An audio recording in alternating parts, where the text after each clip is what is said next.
In this video, we are going to talk about the metabolic acidosis with the normal anion gap acidosis. So let's talk about the metabolic acidosis with a normal anion gap. So what's metabolic acidosis? Let's first of all define what is actually metabolic acidosis.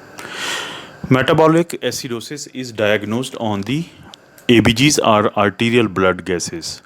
On the arterial blood gases, when the bicarbonate ion is less than 22 milliequivalent per liter, some books will say the 21, some will say the 23, but it can be any figure. But on average, we say when the bicarbonate is less than 22 milliequivalent per liter on the ABGs and pH is less than 7.35, then we call it metabolic acidosis. Now we know from our basic knowledge of the science that pH is the inverse log of the hydrogen ion.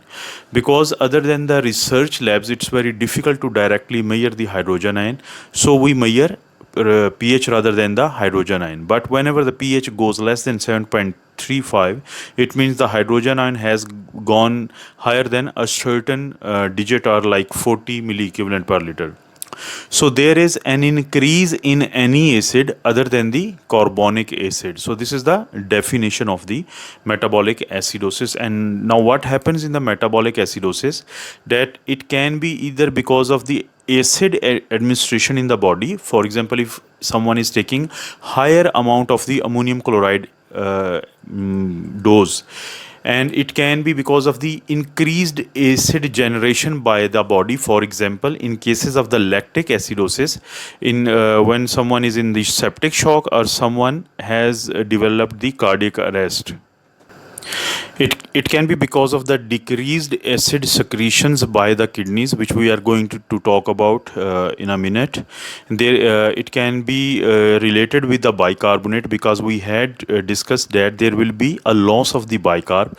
Bicarb will be less than 22 milliequivalent per liter on the ABG. So this loss can be from either from the kidney, or it can be a loss from the gastrointestinal tract, for example in cases of the diarrhea. So all of these conditions lead to one thing: increase in the acid in the body other than the carbonic acid, and a decrease in the bicarbonate. And when we get the ABGs in these patients, then there is pH is less than 7.35 and bicarb is less than 22 milliequivalent per liter, and this is what we call the metabolic acidosis. It's very important to make a difference between two important categories of the metabolic acidosis: normal anion gap and the high anion gap metabolic acidosis. So the calculation of the anion gap is very important to look for the cause of the metabolic acidosis. Now the anion gap is the gap between the cations, which are the positive elements like the sodium and potassium, and the measured anions are the negative one like the chloride and the bicarbonate. And anion gap is basically is to calculate the unmeasured anions, or the unmeasured negative anions, like negative charged element like the phosphate and so many others which are not detectable. So anion gap calculation is sodium plus potassium, which is cations, minus chloride plus bicarbonate, which are anions. The normal value is between 12 to 16. This is the normal value, and this is how we calculate it. We deduct the anions, chloride plus bicarbonate, from the anions like sodium and potassium. The normal value is 12 to 16 millimole per liter, and we shouldn't forget the albumin factor. Albumin is the largest unmeasured anion, and normal value of the albumin in the body is 40 gram per liter. And with each gram per liter decrease in the albumin, normally there will be a decrease in the anion gap of 0.6 to 0.8 millimole per liter. So we always need to factor in this hypoalbuminemic effect on the anion gap. So knowing the anion gap is very important. In this video, we will be specifically because talking about the metabolic acidosis with the normal anion gap.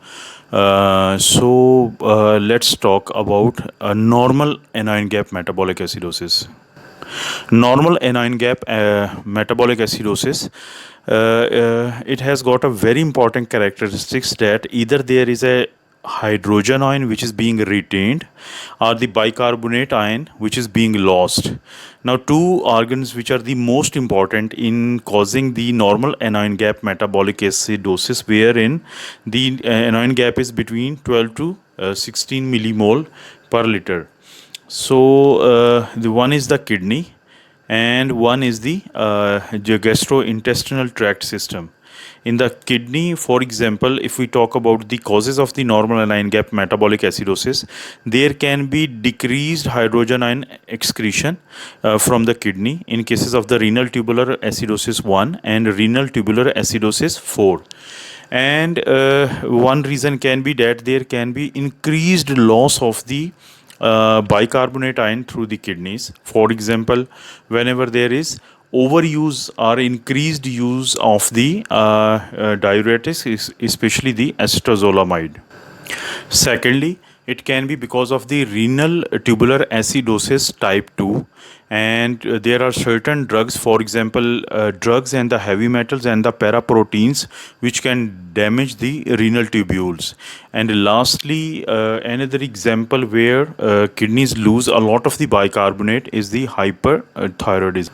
And in case of the role of the gastrointestinal tract system in the causation of the normal anion gap metabolic acidosis, it can be because of the increased gastrointestinal tract loss of the bicarbonate. For example, in cases of the diarrhea, or if someone has got the ileostomy after the surgery, or there is a ureterosigmoido or sigmoidostomy. And lastly, there is increased production of the hydrogen ion, and it happens in cases of the increased ammonium chloride ingestion and increased catabolism of the arginine and the lysine, which results in the formation of the increased hydrogen ion. So these are the main four reasons why patients have normal anion gap metabolic acidosis, and the two most important organs of the body which are involved in causing the normal anion gap metabolic acidosis are the kidneys and GIT tract. So this is very important to remember.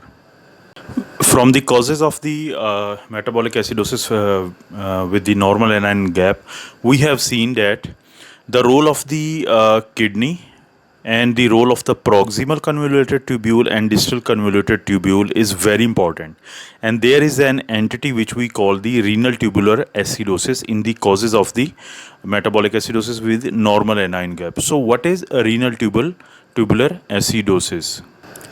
The definition of the renal tubular acidosis is when the acidosis is caused by a defect in the tubules, and that defect is that they are not able to maintain the acid base balance. So the defect primarily is in the tubules of the kidney, and the acidosis which results as a cause of this defect is known as renal tubular acidosis.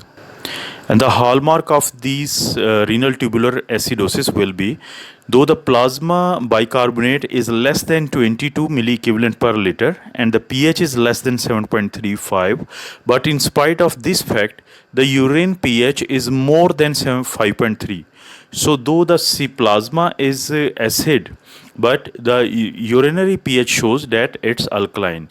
Then whenever you find these findings, you should try to look for the renal tubular acidosis.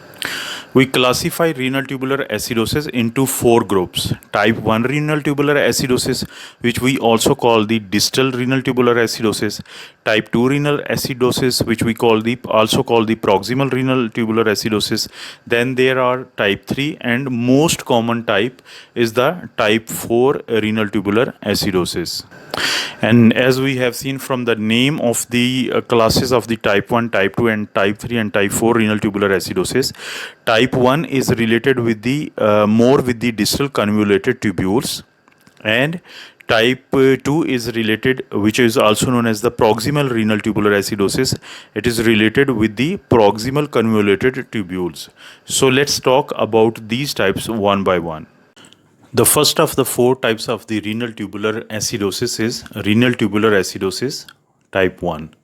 This is also called the distal renal tubular acidosis. Why? Because in this very category of the RTA, there is a failure to excrete hydrogen ion into the distal tubule. That is why we call it distal renal tubular acidosis. And there are very characteristics feature of the RTA type 1. These are that the pH is less than 7.35, bicarbonate is less than 22 milliequivalent per liter, serum potassium is less than 3.5 milliequivalent per liter. So there is metabolic acidosis and there is hypokalemia. But in spite of the metabolic acidosis in the plasma, the urinary pH is more than 5.3 and there is decreased urinary ammonium and increased urinary calcium. That is why RTA type 1 is associated with nephrocalcinosis or increased formation of the calcium stones in the kidney. Now the treatment is very simple. We give sodium bicarbonate, we give the potassium supplementation, and we also give the thiazide diuretics to treat RTA type 1.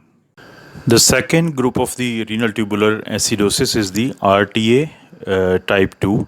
This is also known as the proximal renal tubular acidosis because there is a defect in which there is a failure of reabsorption of the sodium bicarbonate in the proximal renal tubule or the proximal convoluted tubule. So that's why we also call it the proximal RTA or the RTA type 2.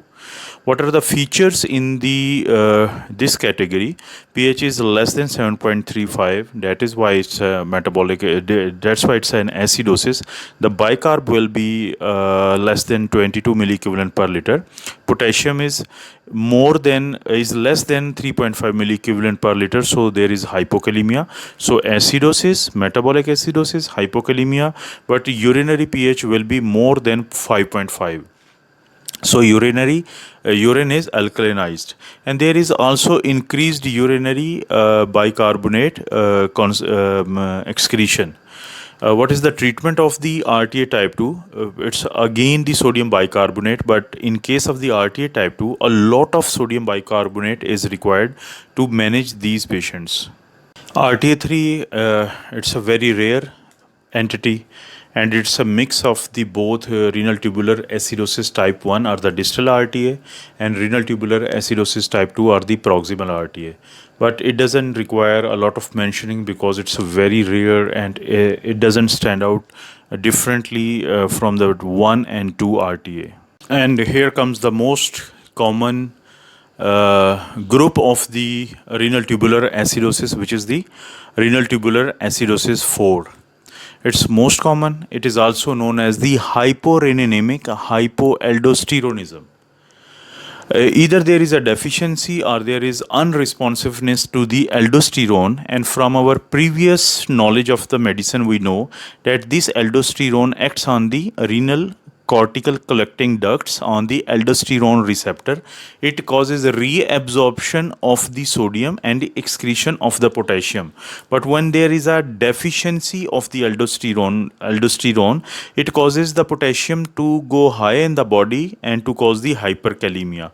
Now this hyperkalemia causes the acidosis because of the impairment of the acid excretion in the proximal tubule by decreasing the ammonium production there.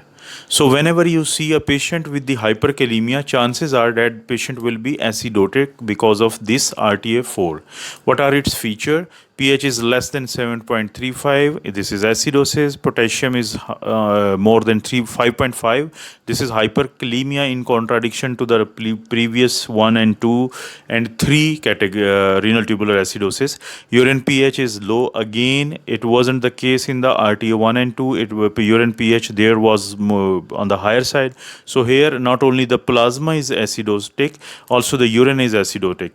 Aldosterone in the serum is less, and so renin is also less. That is why we call it hyporeninemic hypoaldosteronism. How we treat these patients? The main aim of the treatment of the RTA4 will be to correct the hyperkalemia. That will automatically correct the acidosis. We give the fludrocortisone to correct hyperkalemia. We give sodium bicarbonate, and we give diuretics like furosemide and thiazide diuretics. We also give K-oxalate resins and other resins to correct the hyperkalemia in these patients. Sometimes it becomes very difficult to make a difference between proximal and distal RTA or renal tubular acidosis type 1 and type 2. In those cases, we use this very important test which we call the bicarbonate infusion test to make the difference between proximal and distal RTA. There are certain steps which we follow. So in the step 1, we infuse the patient with the bicarbonate at a rate of 0.5 to 1 millimole per kilogram per hour, and we bring the bicarbonate level of the patient to around or more than 20 millimole per liter. Then we measure the urinary pH of the patient and also the fractional excretion of the bicarbonate, which we call the FE, fractional excretion bicarb. And how it is measured? We multiply the urine bicarbonate with the serum creatinine. Then we divide it by multiplying the serum bicarbonate with the urine creatinine, and this whole is multiplied with the 100 to give the percentage. So if the urinary pH is more than 7.5 and fractional excretion of the bicarbonate is more than 15%, then this is the proximal renal tubular acidosis or renal tubular acidosis type 2, and the problem is with the decreased reabsorption of the bicarbonate. But if the urine pH is less than 7.5 and the fractional excretion is less than 15%, then the problem is distal renal tubular acidosis or renal tubular acidosis type 1. So the bicarbonate infusion test is a very important test to differentiate it between the proximal and the distal renal tubular acidosis. In cases of the metabolic acidosis with the normal anion gap, there is a situation where we see that two conditions cause the more or less the same changes. For example, diarrhea and the distal renal tubular acidosis, they decrease the pH, they decrease the bicarbonate, and they also cause the hypokalemia. So it becomes sometimes very difficult to differentiate between the diarrhea and the distal renal tubular acidosis as the cause of the metabolic acidosis with normal anion gap. In those situation, we use the urinary anion gap.